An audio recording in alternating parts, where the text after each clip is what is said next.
소비자들이 꽉 차 있으시면 제 눈에는 그렇게 보이려고 애쓰고 있습니다. 어쨌든 요즘에는 이제 바로 자신의 그 가시거리에 있지 않을지라도 그렇게 인사하고 해도 반갑더라고요. 그래서 저희가 시국을 초월한 그런 어떤 인사와 이렇게 감성을 좀 가질 수 있는 시기인 것 같습니다. 요즘에 그런 생각을 해봐요.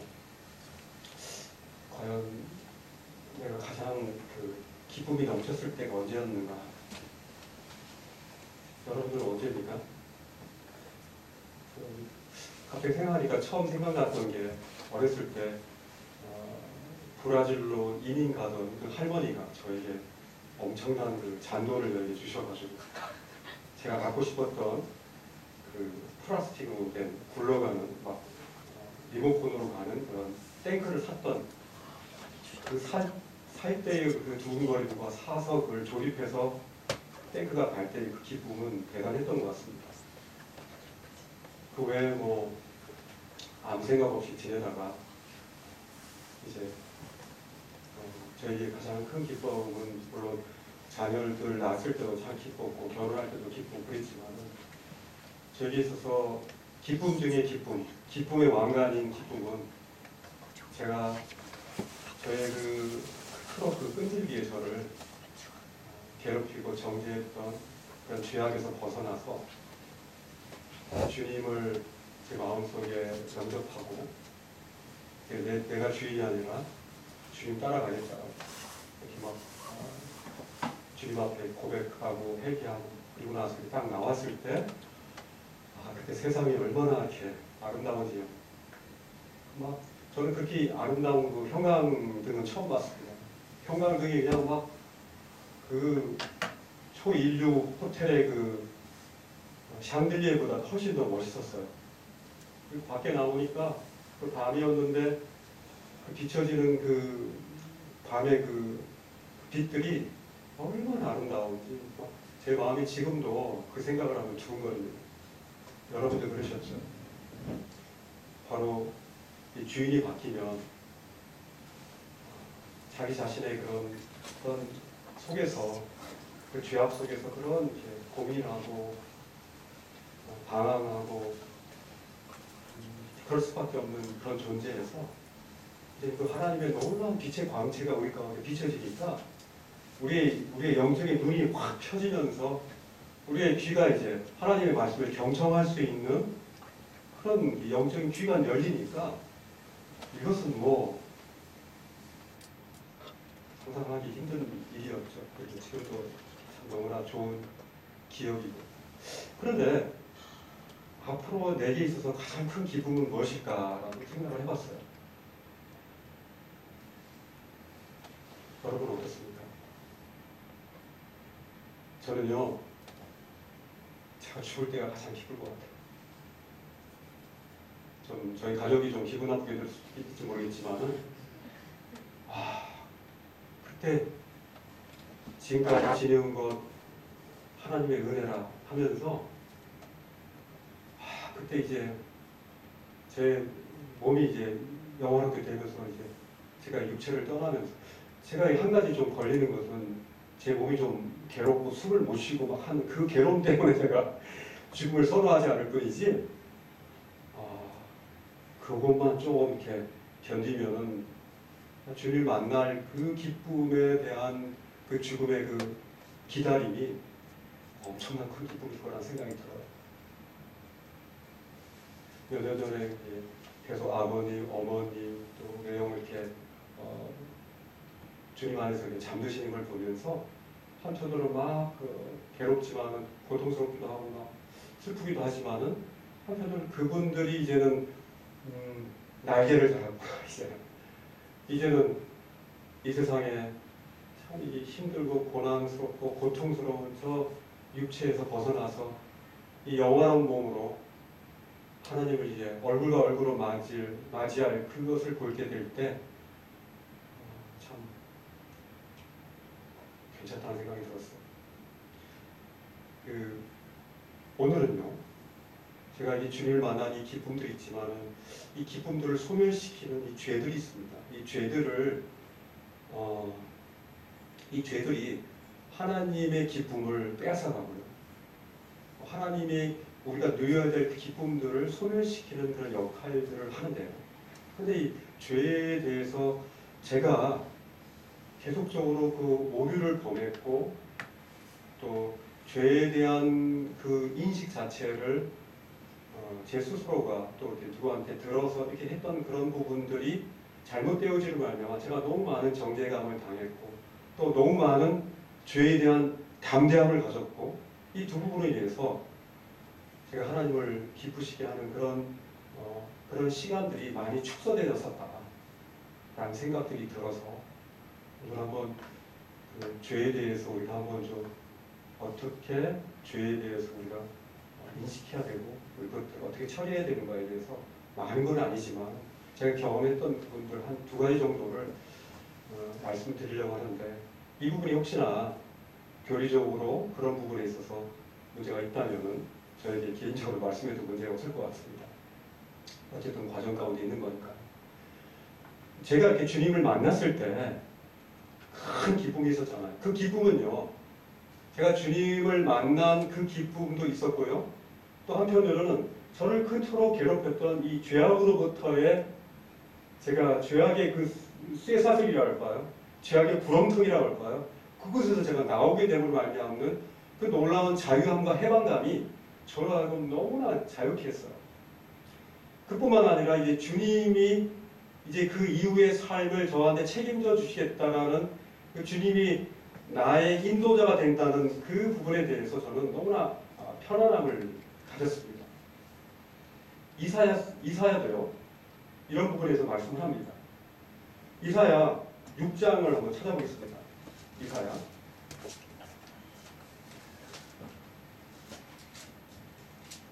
6장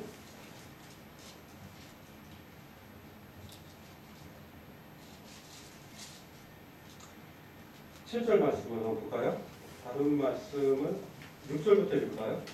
그때 그 스랍 중에 하나가 두 젓가락으로 제단에서 집은 바 핀 숯을 손에 가지고 내게로 날아와서 이 스랍이 있는데요. 이 스랍은 이제 하나님의 천사죠.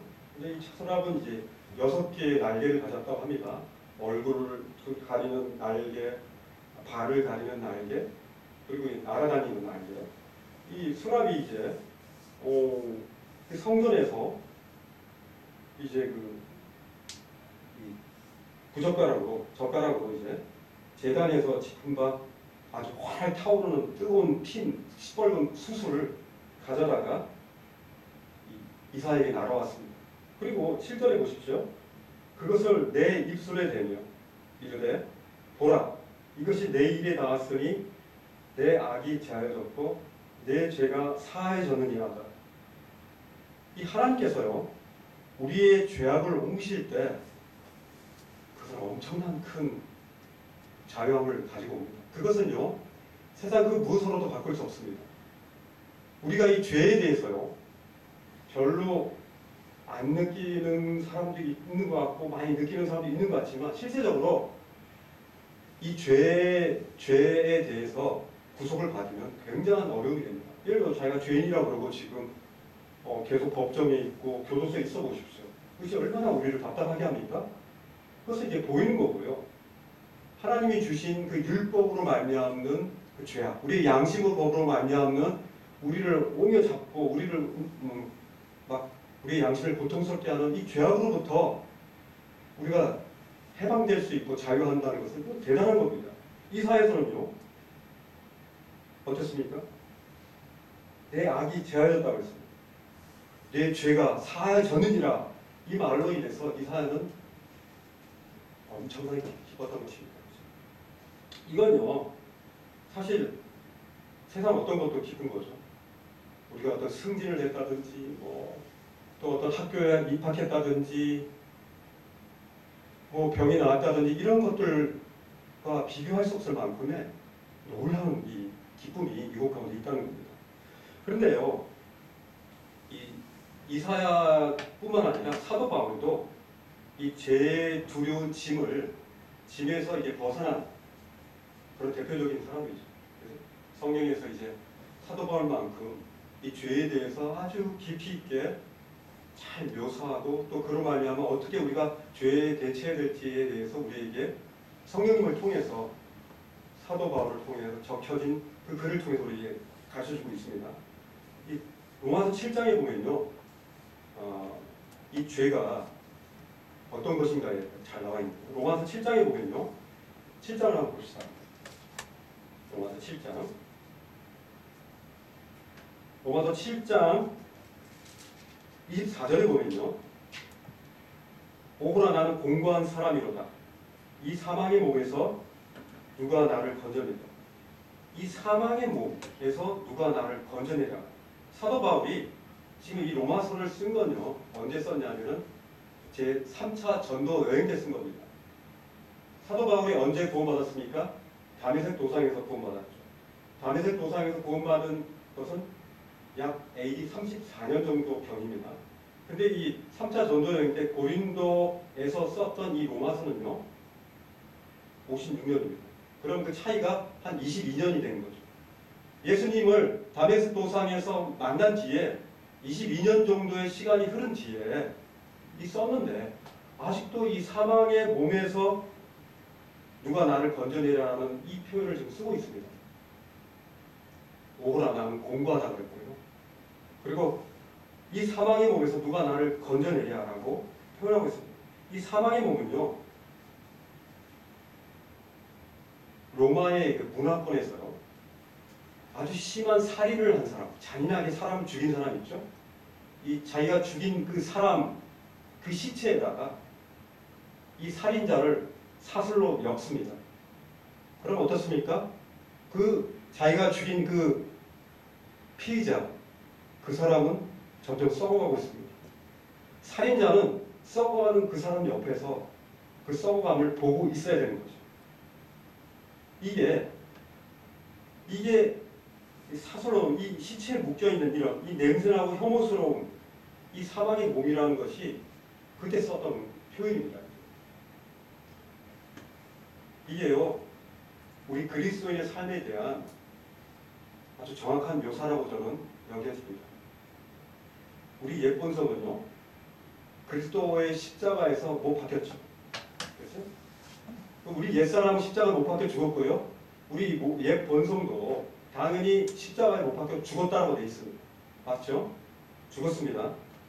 사형선고를 받은 거죠. 근데 로마서 6장 11절에요. 그래서 이 부분에 대해서 로마서 6장 11절을 보십시오. 앞에 6장 11절에 보시면요, 어떻게 여기냐면은 실제로 이 부분에 대한 것들을 여기라는 것입니다. 이와 같이 너희도 너희 자신을 죄에 대하여는 죽은 자요. 죄에 대하여 우리는 죽은 자입니다. 그렇죠? 우리는 송장입니다. 시체입니다. 근데 그리스도 예수 안에서 하나님께 대하여는 살아있는 자로 여기라는 거예요. 그렇죠? 죄에 대한 죽었고 그리스도 예수 안에서 하나님께 대하여는 살아있는 자로 여기라는 거예요. 여기라는 거예요. 그렇게 생각하고 그렇게 여기라는 거예요. 이미 우리가 그리스도 안에서 이미 죽었고 동시에 그리스도인은 성령께서 우리를 새로운 피조물로 우리를 거듭나게 하신 거죠. 그래서 우리는 새로운 피조물입니다. 여기서 시작해야 돼요. 우리는 새로운 피조물, 새롭게 하나님께서 예수 그리스도의 십자가의 피로 말미암아 우리 가운데 성령으로 말미암아 우리 가운데 그를 인치시고 알게 하시고 우리 가운데 믿게 하셔서 하나님의 은혜로 말미암아 우리가 새로운 피조물 된 자입니다. 근데 우리에게 어떤 딜레마가 있냐면요, 이런 딜레마가 있어요. 옛사람은 죽었다고 선언되었어요. 여기라고 했습니다. 근데 우리 육체가 남아있는다는 거죠. 육체가 남아있다는 건 뭡니까? 육체가 남아있음으로 하면 우리에게 뭐가 있냐면은 옛 사람이 가지고 있던 옛 본성의 습관들, 찌꺼기라고 얘기할 수 있죠. 이것들이 여전히 우리가 주님의 날에 갈 때까지 영화로운 몸이 될 때까지 이 부분이 그 습관이 있다는 거예요. 그 옛 본성의 찌꺼기들이 아직도 우리 몸에 남아있다는 거예요. 이거를 없다라고 표현하면 이것은 잘못된 것입니다. 제가 없다라고 생각했던 사람 중에 하나였기 때문에 제가 말씀을 드리는 거예요. 이거 마치요. 이 닭이 모가지를 탁 치면 어떻습니까? 죽었죠. 죽었는데 문제는 이 닭이 막 피를 뼈절 흘리면서 막 다닙니다. 근데 여전히 파닥대는 거예요. 한참 안 죽어요. 이 옛 본성의 이 습관들이 파닥거림을 여전히 우리 육신 가운데 있을 때, 육체 가운데 있을 때 파닥이 있다는 거예요. 이것을 인정하는 겁니다. 사도 바울. 계속적으로요.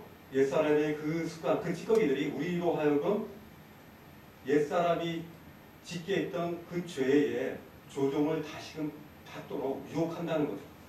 그 동일한 의미겠죠.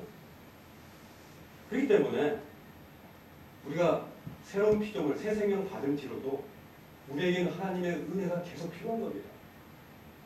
우리 이미 완전히 완성된 것이 아니에요. 그래서 사도 바울은 내가 날마다 죽노라라는 그런 고백들이 여기서 나오는 거죠.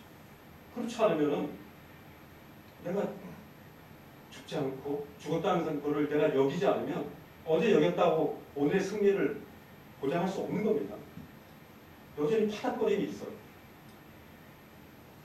옛생활은요, 옛날에 우리가 구원받기 전에 삶은 그것은 아주 일관됐습니다. 일관된 삶이에요. 불순종의 삶이었고요. 공중권세 잡은 자의 그런 권세 가운데서 우리는 아주 일관되게 갔습니다. 때때로 괜찮게 보이는 도덕적인 그런 습관이 있고요.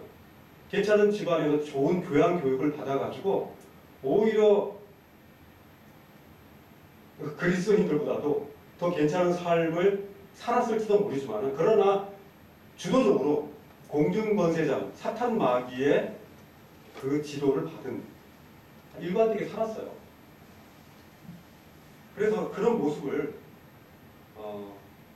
바로 그 에베소서 2장에서 우리의 예전의 삶을 묘사하고 있습니다. 그걸 한번 봅시다. 우리 예전의 삶이 어떤 모습인가를 에베소서 2장을 한번 봅시다.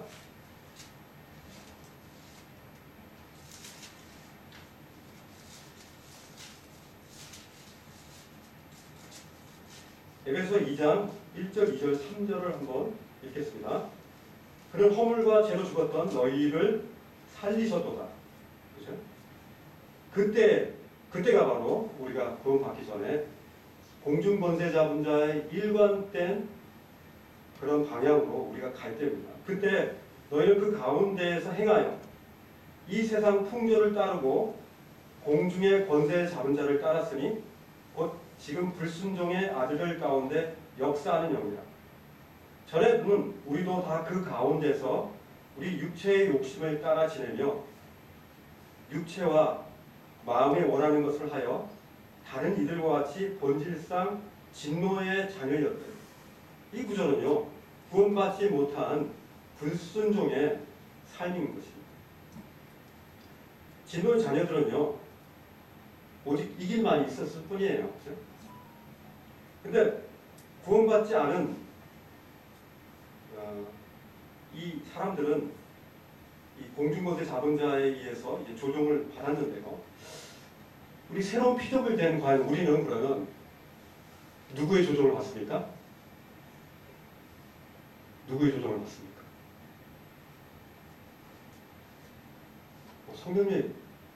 성령의 조종을 받죠. 이거를 어떤 분이 이런 표현을 했는데 이 표현이 100% 맞지는 않아요. 그래서 한번 들어보세요. 어거스틴이라는 사람이 이런 표현을 썼는데 이 사람이 말이라는 거예요. 말인데 이 그리스도를 영접한 그런 성도의 등에는요, 이제 사탄이 떨어져 나가고 이제는 그 성령님께서 그 안장에 앉아 계신다는 거예요. 뭐 거기까지 표현 괜찮지 않습니까? 근데 문제는 사탄이 여전히 온 힘을 다해서 우리의 고삐를 잡으려고 버둥거리고 있다는 거예요. 그렇게 표현을 합니다. 그래서 우리는 우리 삶이 어떤 때를 보면은 막 갈짓자로 갈 때가 있잖아요. 우리가 주님의 말씀에 따라서 일관되게 그 평안 가운데서 주님의 말씀으로 충만해서 가면은 그냥 찬양이 나오고 감사가 나오고 뭐라면 나도 막 감사되고 기쁨이 되고 그러는데 어떤 때 보면 저거 하고 싶은데 저거 해도 괜찮지 않을까. 그래서 옛사람의 그런 본성의 찌꺼기들이 자꾸 우리를 이렇게 고삐를 자꾸 하면은 우리가 말이라면 고삐가 어떻습니까? 자꾸 이쪽으로 가게 되죠. 그러니까 이 갈치자로 가는 거지. 갈치자라고. 이런 표현을 씁니다. 그래서 어떤 때는 막 곤두박질 뛰기도 하고요. 그리고 어떤 때는 막 갑자기 막 멈추기도 하고 하면서 우리가 계시는 그 성령님을 근심시켜드리기도 하고. 그러지 마. 그런데도 불구하고 고삐를 주님께만 드리는 것이 아니라 공중곳에 잡은 사탄에게 가끔 내어줍니다. 그런 유혹들을 우리가 받는다는 거죠. 그렇지 않습니까? 저는 그랬습니다. 그래서 저는 이 부분에 대한 것들을 저는 제 자신에게 경험을 볼 때는 이 부분이 맞다고 생각이 들어요. 이에 대해서 사도 바울이 7장에 이 부분에 대한 것들을 묘사한 게 있습니다. 7장을 한번 보시죠. 로마서 7장.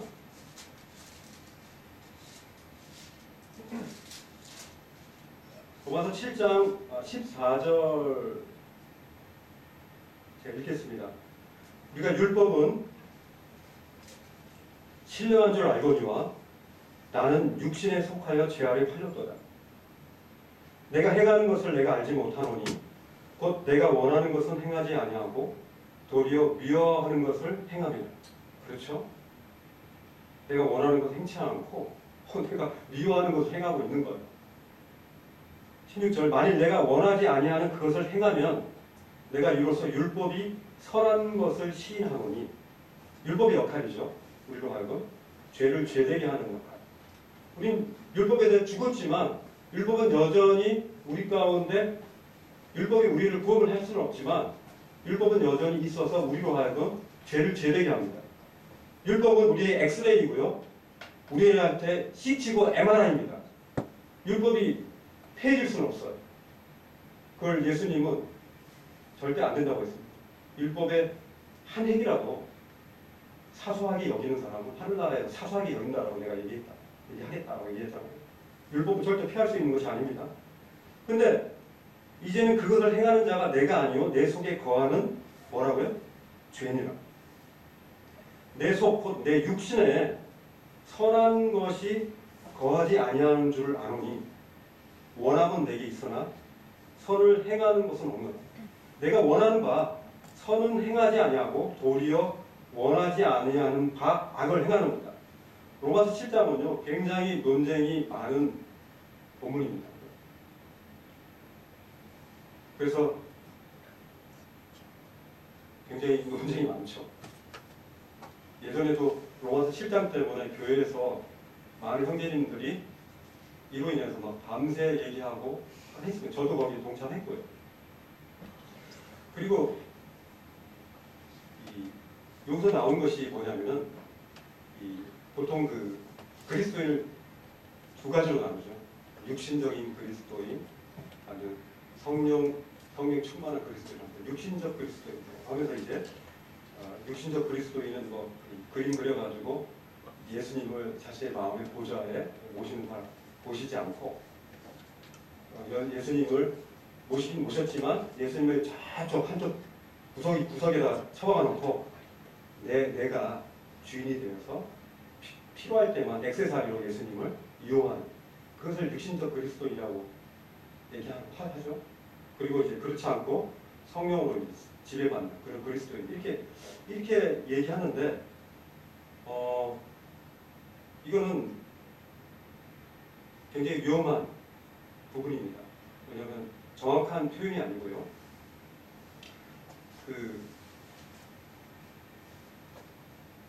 이것이 여기서 어떤 부분이 나오면 율법에 대한 무용론이 나왔어요. 율법에 대한 무용론. 그래서 율법 폐지론이기도 하고요. 우리가 이제는 구원받았기 때문에 이제는 율법을 지킬 필요가 없다. 이게 이제 율법 무용론이거든요. 내가 구원받았기 때문에 이제 율법은 이미 높은 사랑의 이제 율법이 있기 때문에 이제 결코 정지할 필요가 없고 이제는 나는 율법하고 상관없어. 그리고 어떤 결과가 나오냐면요. 삶 속에 이제 물론 그렇지는 않겠지만은 그걸 이용하는 거예요.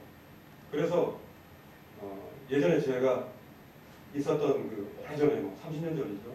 그때 있었던 교육 가운데서 회개라는 말을 하면 안 돼요. 고백이라는 말을 해야 돼요. 굉장히 이런 걸 따지게 되는 거죠. 왜냐하면 우린 율법하고 상관없는데 이미 우린 모든 죄가 다 용서되었기 때문에 왜 죄를 하나님 앞에서 왜 회개하는 거야? 회개가 아니라 아버지하고 아들 관계에서 아버지 미안해요. 용서해 주세요. 이렇게 하면 되는 거지. 하나님 이 죄에 대해서 정말 이 죄에 대해서 정말 용서해 달라고 이런 말을 할 필요 없다는 거예요. 이것이 과연 율법 무용에 대한 이걸 주장하시는 분들이 과연 맞느냐는 거죠. 그리고요, 이런 부분이 이 율법 무용론에서 어떤 것들이 나왔냐면요. 이건 제 역사를 얘기한 겁니다. 이 그리스도를 이 구주로는 영접합니다. 근데 주님으로 영접하지 않은 그리스도인이 있다는 거예요. 그게 바로 육신적 그리스도인이라는 거예요. 주님으로 이제 영접해서 죄는 용서받았는데 이제 시간이 많이 걸리는 거고 주님으로 영접하는 부분에 있어서는 그냥 그것은 우리의 책임이 아니기 때문에 우선 그 당사자에게 맺게 돼요. 맞습니다. 어느 정도는 맞아요. 시간이 필요한 거고요. 열매를 맺기 위해서는 우리가 각자마다 굉장히 다른 거죠. 예전에 그런 엄청나게 찌들었던 그런 옛 습관의 그런 죄에서 찌들었던 그런 사람들, 어떤 중독이 있었던 그런 사람들에게는 굉장히 그것을 고치기가 힘듭니다. 제가 아는 형제도 거의 구원받고 나서도 3년 이상을 이제 담배가 안 끊겨가지고 막 울면서 담배 피우고 그냥 그랬던 형제가 있어요. 안 되는 거예요. 그렇다고 그로 인해서 구원받지 않았다고 할 수는 없지 않습니까? 그러나 그로 인해서 괴로워하고 고통스러워하는 그 부분이 있냐는 거죠. 그것까지도 없고, 그거 나 구원받았는데, 그거 죄 아니야. 난 뭐든지 할 수 있어. 맞습니다. 그렇지만은, 하나님 앞에서, 모든 율법은 다 폐지되었고, 그런 걸 다 지킬 필요가 없고, 라고 얘기할 만큼의 그런 자격이 있느냐, 이거죠. 그 사람. 야고보서에서는 이런 믿음을 죽은 믿음이라고 그러죠. 하나님을 기쁘시게 하지 못하는 그런 믿음이라고 그러기도 하는데 이 거짓 믿음이라고 그러기도 하고요.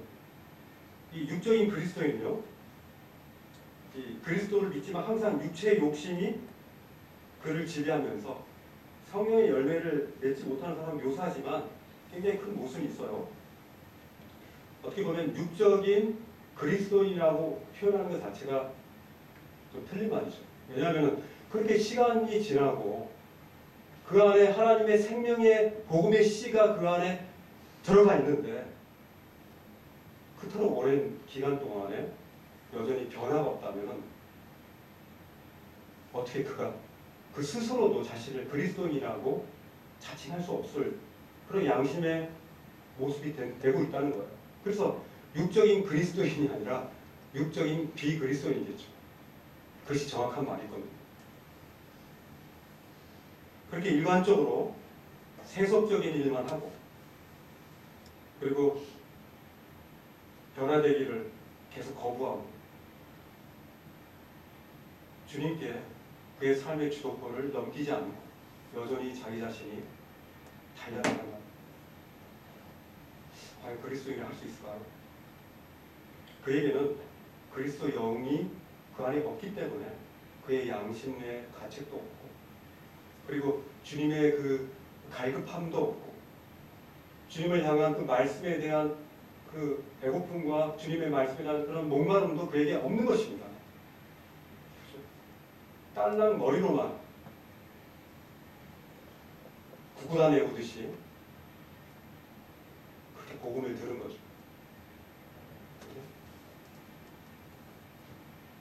성령으로 거듭났는데도 불구하고 그렇게 변화가 없는다는 것은 그런 불가능한 일입니다. 영적인 그 실상 속에서 일어날 수 없는 일입니다. 오직 우리는요, 믿음으로 구원을 얻는 건 사실입니다. 그리고 행위로 절대로 구원받을 수 없습니다. 이거 구원받을 때 우리 행위가 들어간다는 건 구원이 아니죠. 그건 잘못된 거죠. 그것이 바로 복음의 핵심인데요. 그런데 중요한 것은 그 복음의 그 믿음이 우리 가운데 생겼을 때 우리 가운데 변화가 시작된다는 겁니다. 그 가운데 변화가 없다는 것은 충분히 본인 스스로를 위해서도 의심해야 되고, 다른 이들이 그에 대해서 얘기를 해주셔야 돼요. 그것이 그를 살리는 일입니다. 변화는요, 가장 일반적인 모습은요, 순종하는 태도에서 나타납니다. 하나님의 말씀에 순종하는 태도입니다. 그래서 내가 만나고 싶은 그 친구를 안 만날 수 있는 그 순종을 할 수 있게 되고요. 내가 누릴 수 있는 그 누린 것들을 끊을 수 있는 그 순종을 할 수 있는 거고요. 이 세상에 괜찮은 직책과 특권을 얻을 수 있지만 그 부분에 대한 것들을 내가 거절할 수 있는, 그리고 주님의 말씀에 오히려 순종하면서 주님의 거룩을 지키려고 하는 그런 욕구가 올라오는 것들이 바로 주님 앞에 순종의 모습인 것입니다. 제가 몇 년 전에 한 분과 교제를 했습니다. 이분은 아직 남편과 별거하고 있는 상태였어요. 그런데 지금 마음 가운데 굉장히 구원받고 싶어하는 갈급함이 있었어요. 근데 이분은 심각한 부분이 어떤 부분이냐면은 구원의 복을 막 받고 싶고 지금의 자기의 삶이 막 헝클어져 있고 막 혼돈 상태인데, 문제는 다른 한 남자하고 살고 있는 거예요. 복음을 제시하면서 그렇게 얘기했습니다. 당신 지금 범죄하고 있습니다. 그냥 성경은 이미 결혼한 상태에서 다른 남자하고 있는 것은 그것은 아주 심각한 그런 범죄라고 얘기하고 있습니다. 당신이 복음을 받고 싶다면 정말 복음에 대해서 정말 얘기할 때마다 이분이 복음을 들을 때마다 눈물을 흘리시다. 마음의 준비가 다 돼 있습니다. 근데 그것을 얘기하지 않을 수 없죠. 결론을 얘기하면요, 이분은 예수님 마음 가운데 영접한다라고 얘기는 했습니다. 그러나 그는 여전히 이혼하지 않은 상태에서 다른 남자하고 살고 있습니다. 그는 이 교회에 이 빛 가운데 들어올 수가 없습니다. 왜냐하면 올 때마다 그 얘기를 하니까 당신 지금 죄악 가운데 있습니다. 범죄하고 있습니다. 이런 소리를 들으니까 천국은 가고 싶은데, 죄에서 탈출하고 싶은데, 이것이 바로 참 많은 사람들이 복음을 받기 어려운 그런 부분인 것 같습니다.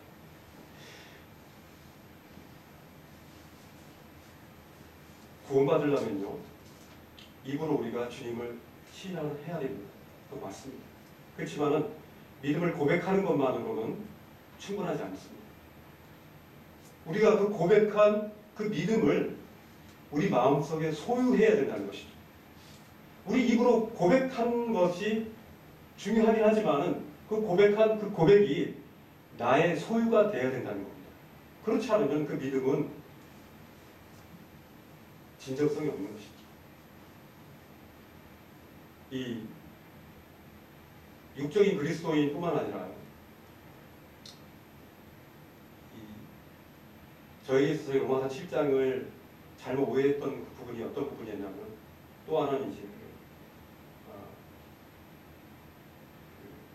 완전 성화였습니다.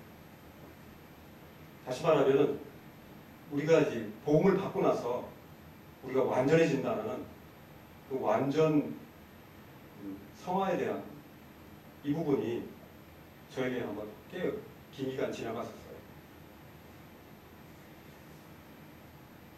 이 완전 성화를 외치는 분들은요, 굉장히 그 엘리트십이 있습니다. 엘리트주의가 있어요. 그래서 이 완전을 성취하는 사람들은 완전주의에 대해서 이제 그리스도 안에서 완전한 상태로 이제 성화되었다라고 이제 본인 스스로가 생각하시는 분들은 그것을 알지 못하는 분들을 굉장히 답답하게 여깁니다.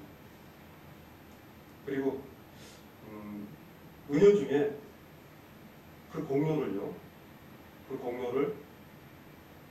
주님한테 돌리고 자신한테 돌리진 않지만은 삶의 전반적으로 굉장히 그 독선과 교만이 그만하고 있어요. 이런 완전 성화는요, 자신이 이제 죄를 범하지 않는다는 거죠. 이 도덕적인 그런 행위 가운데서도 자기는 결국 이 땅 가운데서 내가 구원받았기 때문에 이후로 나는 전혀 죄를 짓지 않는다라는 그렇게 이 말씀들을 합니다. 근데 이건요, 하나님의 율법을 또한 심각하게 과소평가하는 거예요. 하나님의 율법을 보면요, 우리가 지킬 수 있는 것이 아닙니다. 이 마태복음 5장에 보시면은 마음으로 음욕을 품는 자마다 범죄했다고 그랬잖아요. 마음으로 이제 품는 것 자체에 대한 부분들을 죄라고 얘기하는데 어떻게 도덕적인 완전 성화를 이 땅 가운데 이룰 수 있단 말입니까? 근데 그렇다는 거예요. 이분들은요, 이 그리스도를 닮아가는 이 꾸준한 이 성화의 과정을 무시하고 이미 완성되었다라고 얘기를 하는 거예요. 사실 이 완전 성화는요, 어떻게 보면은 변장된 반완전주의이기도 해요. 완성이 되지 않았는데도 불구하고 이 부분에 대해서 완성됐다라고 얘기하는 것 자체가요, 이 굉장히 성령을 소멸시키는 일들이기 때문에 굉장히 심각한 부분입니다. 제가 오래전 얘기를 한데 제가 굉장히 좋아하는 형제님이 있었어요.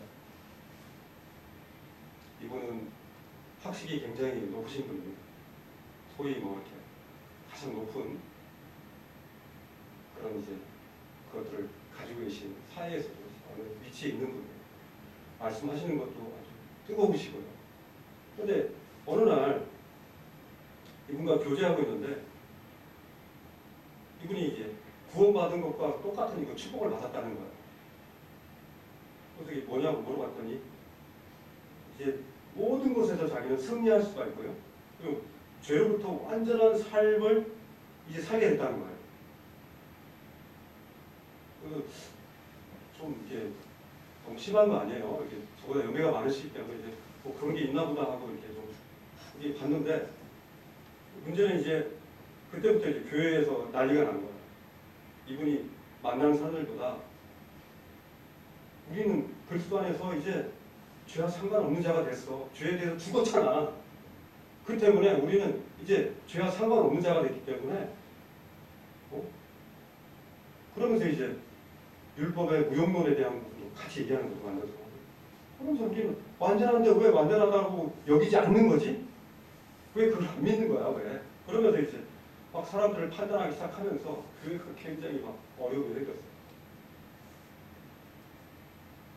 십자가를 통과했느냐 통과하지 않았느냐 이 부분부터 시작해가지고 그런 주님이 주신 죄를 범하지 않을 수 있는 이 완전성화의 이런 모습들을 왜 그런 축복을 누리지 못하느냐 하면서 이런 어려움들이 있었습니다.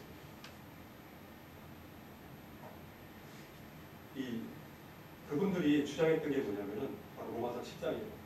로마서 7장이 사도 바울이 회심하기 이전에 썼던 내용을 이 부분에 기록됐다는 겁니다. 그렇기 때문에 로마서 7장은 완전성화의 가장 큰 방해물이 되는 거죠. 왜냐하면 구원받고 나서도 사도 바울이 이렇게 낙심하는 모습을 나타낼 수는 없지 않습니까? 사도 바울이 이런 사망의 몸, 난 육신에 처했다라고 이렇게 얘기하는 이런 한탄들이 어떻게 우리 그리스도인에게 나올 수 있냐 말이죠. 근데 이 부분에 대한 거를 이제 예수님을 만나기 전에 썼던 내용을 지금 썼다는 거예요. 이 로마서는 사도 바울이 구원받고 나서 22년이 지난 이후에 썼다고 얘기했죠. 그래? 로마서 6장에 죄로부터의 해방을 얘기했지 않습니까? 그리고 나서 로마서 7장은요. 문체가 현재 진행형으로 계속 진행됩니다. 현재 시제예요. 그렇기 때문에 그 이전에 썼던 것을 썼다라고 과거형으로 쓰지 않습니다. 현재 시제로 쓰기 때문에. 그래서 로마서 1장, 2장, 3장, 6장이 이어서 써진 7장이고요. 8장도 이제 죄의 정죄로부터 벗어나는 부분들을 이어서 계속 쓰고 있는 겁니다. 그래서 이분이 주장하는 사도 바울의 이 공고함, 이 사망의 몸으로부터의 이 괴로워하는 이 모습은 그리스도인이 된 이후로도 나타날 수 있는 현상이라는 것들을 우리는 볼 수 있는 겁니다. 근데 완전 성화주의자들은 이 부분에 대한 것들을 구원받기 이전에 썼던 내용을 지금 인용한 거다라고 얘기하는 거죠. 이 부분에서 정말 잘 생각하셔야 됩니다. 그래서 제가 그분들한테 얘기를 하죠. 죄 안 지어요? 죄를 안 짓는.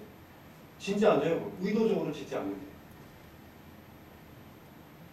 아니, 의도적으로 짓는 죄가 있고 의도적으로 짓지 않는 죄는 뭡니까? 무의식 중에 짓는 죄. 이 죄는 우리의 생각으로 들어가가지고 생각에 의해가지고 그것이 행동으로 나가기도 하는데 행동으로 나가기도 전에 생각으로 되었던 그 자체도 죄라고 그러는데 그죠? 근데 어떻게 그것에 대해서 벗어날 수 있냐 이거죠. 계속 우리는 주님을 바라볼 수밖에 없는 거잖아요. 그렇죠?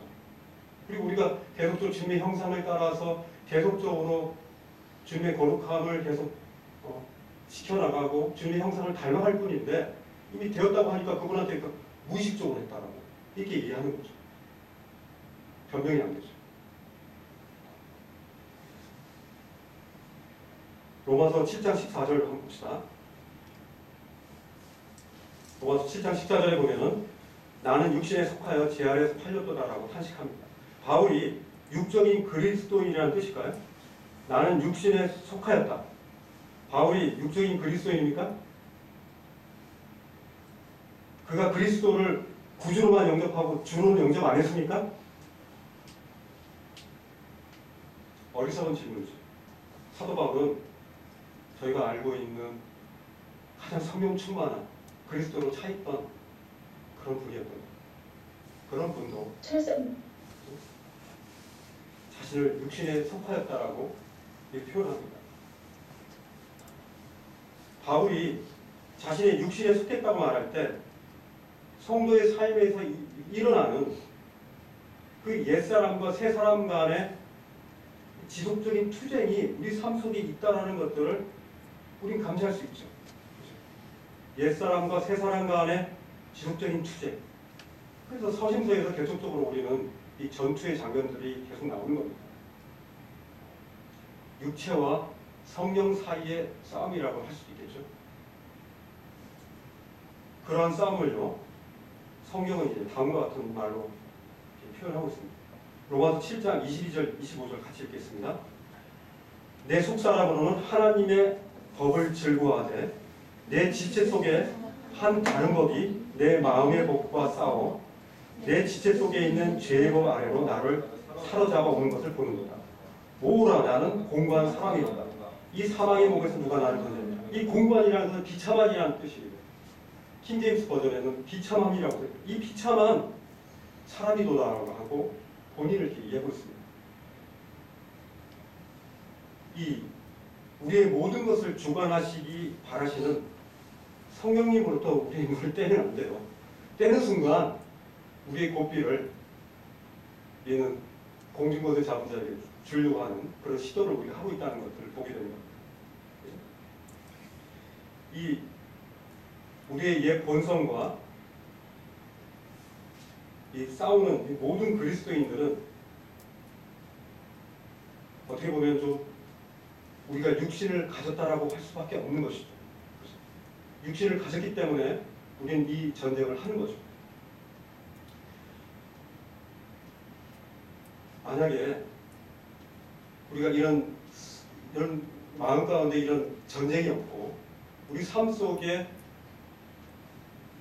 이 영적인 전쟁이 우리 가운데 일어나는 갈등이 없다면 우리는 일관되게 세상 공중권세 잡은 자의 그 방향대로 가는 육적인 비그리스도인 것이죠.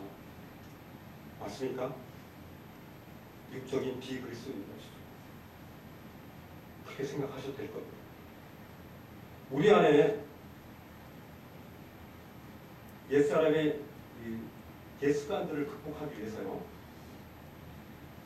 우리를 통치하시는 그 성령님으로 말미암아 우리 가운데 우리의 삶을 가득 채우고 그리고 우리를 지도해 나갈 것들을 우리는 바라봐야 돼요. 영광의 그날이 올 때까지 우리는 주님을 바라봐야 됩니다. 우리가 누구의 인도를 받을 것인지 우리는 결단해야 됩니다. 이제 21년도 우리는 이 길을 벌써 가고 있습니다. 누구의 인도를 받을 것인지 믿음의 주요 온전케 하시는 예수 그리스도를 바라볼 때만이 우리의 주도권, 우리의 헤더십을 주님께 이해할 수 있는 겁니다. 원수 마귀는요, 같은 방법으로 우리의 육신의 끈적인 이 사망의 법으로 우리를 내리려고 합니다. 사도 바울도 당한 겁니다. 그렇죠? 사도 바울도 사망에 오라는 공고한 사도다. 그리고 나는 육신에 속하여 죄 아래 팔렸다. 이렇게 표현하지 않습니까? 문제는 그 상황이 우리 가운데 없다라고 얘기하지 말고 있다라고 여기고 그리고 우리가 준비를 해야 된다는 것이죠. 그것이 출발이 중요합니다. 정확한 인식이 중요합니다. 마지막에 사도 바울이 어떻게 끝나는가 한번 봅시다. 25절에 같이 한번 읽겠습니다. 우리 주 예수 그리스도로 말미암아 하나님께 감사하리로다. 그런즉 내 자신이 마음으로는 하나님의 법을 육시로는 죄의 법을 섬기노라. 한참 사도 바울의 개인의 이 투쟁을, 영적인 투쟁의 이야기들을 이렇게 얘기하다가 전개하다가 어떻게 끝납니까? 하나님을 향한 그 찬송으로 감사로 끝나고 있습니다. 그러니까 사도 바울은요, 우리가 속사람을 가지고 그리고 이 구원에 대하여 바로 그리스도를 통하여 하나님께 감사와 찬송을 드리는 것으로 로마서 7장을 마치고 있습니다. 21년도 우리가 비록 옛사람의 그런 본성에서 나오는 이런 찌꺼기들과 이런 습관들이 우리로 하여금 우리를 조정하려고 할 때 그때 주님을 바라보시죠. 우리를 정죄치 아니하시고 우리를 일으켜 주시고 우리를 너무나 사랑하셔서 십자가의 목발까지 사랑하신 그 큰 사랑이 이제는 하나님 보좌 우편에서 우리를 위해서 기도하시는 그 주님 앞에 그 주님을 바라보시죠. 그때 우리는 이런 사망의 몸에서 주님은 우리를 건지실 것이고 이 죄악으로부터의 놀라운 해방, 자유, 그리고 세상을 향한 담대함을 저는 21년도에 성도님들이 가지실 거라고 저는 믿습니다. 기도하겠습니다. 하나님 감사합니다. 참 우리가 어떠한 자였습니까? 이런 자를 우리 주님이 십자가에 못 박히시는 그 크신 사랑으로 인하여 우리를 용서하여 주셨습니다. 이 놀라운 사랑으로 인하여 우리 마음이 얼마나 기쁜지. 그러나 때때로 우리가 옛사람의 본성에서 나오는 이런 찌꺼기들이 우리로 하여금 참 세상의 공중권세에 잡은 자의 그런 달콤한 유혹에 우리가 때때로 넘어가려고 하는 그런 때가 있지만, 그럴 때마다 다시금 우리 주님의 말씀을 생각하게 하시고 우리 주님의 사랑을 참 깊이 알게 하여 주시고 주님을 바라보물 말미암아 이 모든 것에서 능히 이기는 승리의 삶을 살 수 있도록 하나님 인도하여 주옵소서. 우리가 이 죄를 너무 가볍게 여기지 않도록 하여 주시고, 또한 이 죄에 대해서 너무 담대하지 않도록 또한 인도하여 주시고, 항상 겸손한 가운데 저희가 이 여정을 걸어갈 수 있도록 주님의 인재 가운데 성령이 충만한 가운데 이 길을 걸어갈 수 있도록 저희를 인도하여 주옵소서. 예수님 이름으로 기도했습니다.